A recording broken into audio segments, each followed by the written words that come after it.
আসসালামু আলাইকুম সবাইকে। আই হোপ আপনারা সবাই অনেক ভালো আছেন। আর আজকে আমি আপনাদের সাথে দইয়ের একটা রেসিপি শেয়ার করতে চলে আসলাম। আমি সবসময় চেষ্টা করি ইজি এবং শর্টকাট ওয়েতে রেসিপিগুলো আপনাদের সাথে শেয়ার করার।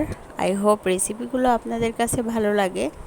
তো কথা না বাড়িয়ে চলুন মূল রেসিপিতে। প্রথমে আমি 2 টেবিল চামচ দই এখানে পানি ঝরতে রেখে দিলাম। আর এটা আমি দই বীজ হিসাবে ব্যবহার করব। আর পানি না ঝরালে কিন্তু দইটা ভালো করে সেট হবে না। আর অন্যদিকে আমি একটা পাত্রে 1.5 লিটার পরিমাণ দুধ জাল করে ঘন করে নিয়েছি, 1 লিটার করে নিয়েছি।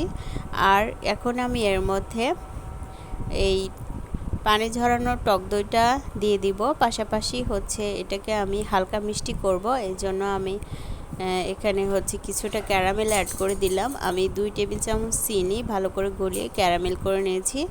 এটাতে দইটা যেমন কালার ভালো আসবে সেরকম একটু হালকা মিষ্টি হবে। তো তারপরে আমি সেটা একটু মিশিয়ে নিলাম এবং ফেটানো দইটা এর মধ্যে দিয়ে দিব।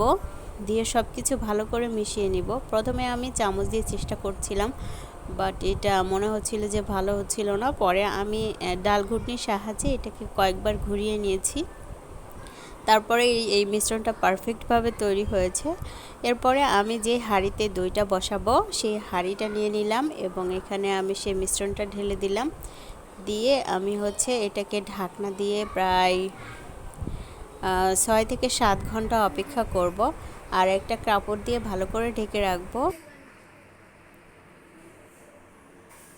6-7 ঘন্টা পরে দইটা আমার পারফেক্টভাবে সেট হয়ে যাবে, তখন আমি আপনাদের দেখিয়ে দেব।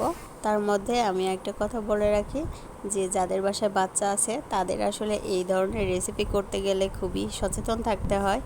যেমন আমি এই দইটা বসানোর পর থেকে বাচ্চারা খুব আগ্রহ নিয়েছিল তারা কখন খাবে। তো মাঝে মাঝে যখন আমি অন্য রুমে ছিলাম তখন তারা এই দইটাকে হাত দিয়ে একটু ঘুতাঘুতি করে দেখছে যে এটা হয়েছে কিনা, বা একটু টেস্ট করে দেখছে।